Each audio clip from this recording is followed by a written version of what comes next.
ഈശോ മിശിഹായ്ക്ക് സ്തുതിയായിരിക്കട്ടെ. ഇന്നത്തെ വചനം ലൂക്കായുടെ വിശുദ്ധ സുവിശേഷം 17-ാം അധ്യായം 9 മുതലുള്ള തിരുവചനങ്ങൾ 7, 8, 9 വളരെ വ്യക്തമായി നമ്മളെ പഠിപ്പിച്ചു തരികയാണ്. ആജ്ഞകൾ അനുസരിക്കുന്ന ഭൃത്യന്മാർ, യജമാനൻ അവനോട് കടപ്പെട്ടിരിക്കുന്നവരാണ് എല്ലാവരും. യജമാനൻ എന്ത് ആജ്ഞാപിച്ചാലും, പക്ഷെ തിന്മയായിട്ടുള്ളത് അവൻ ആജ്ഞാപിക്കുകയില്ല. മറിച്ച് ഭക്ഷണത്തെക്കുറിച്ചുള്ള കാര്യത്തെയാണ് യേശു പരാമർശിക്കുക. ഭക്ഷണം എന്നാൽ എന്താണ്?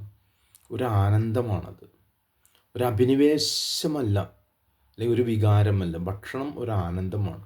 ആ ഭക്ഷണത്തിൻ്റെ ആനന്ദത്തിലേക്ക് ഈശോ നമ്മെ ക്ഷണിക്കുന്നത് അതാണ്.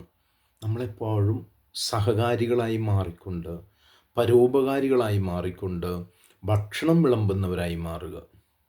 ആ വിളമ്പലിലേക്ക് ശ്രദ്ധ വയ്ക്കുക. അതുകൊണ്ടാണ് പറഞ്ഞത്, ഞങ്ങളോട് ആവശ്യപ്പെട്ടത് ഞങ്ങൾ ചെയ്തു, ഞങ്ങൾ പ്രയോജനരഹിതരായ ദാസന്മാരാണ്.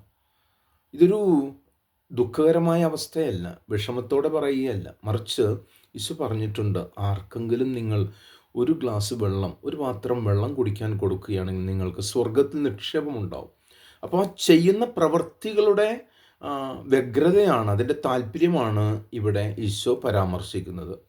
അപ്പോൾ നമുക്കൊരിക്കലും അലസരായി മാറേണ്ട, സഹജീവികളോട് കരുണ കാണിച്ചുകൊണ്ട് അവരുടെ ആവശ്യങ്ങളിലേക്ക് ഇറങ്ങി വന്നുകൊണ്ട്, അച്ഛന്മാരും കന്യാസ്ത്രീകളും മറ്റു ബ്രദേഴ്സ്, കരിസ്മാറ്റിക് ബ്രദേഴ്സ് മാത്രമല്ല പ്രാർത്ഥിക്കുന്ന, എല്ലാവരും പ്രാർത്ഥിക്കാൻ കടപ്പെട്ടവരാണ്. പ്രാർത്ഥിക്കുമ്പോൾ ദൈവം നമുക്കത് പ്രദാനം ചെയ്യും. പക്ഷെ ഏത് വിധത്തിൽ പ്രാർത്ഥിക്കുന്നു എന്നുള്ളതാണ്.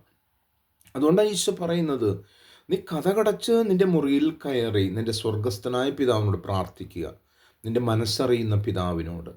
അപ്പോൾ വ്യഗ്രതകളും അസ്വസ്ഥതകളും കാപഠ്യങ്ങളും ശത്രുതയും ഒഴിവാക്കിക്കൊണ്ട് മനസ്സിനെ ഏകാഗ്രമാക്കി പ്രാർത്ഥിക്കുന്നതിലേക്ക്, പ്രവർത്തന സജ്ജമാകുന്നതിലേക്ക് ഈശോ നമ്മെ ക്ഷണിക്കുന്നു. ദൈവം നമ്മൾ അനുഗ്രഹിക്കട്ടെ. ആമേൻ.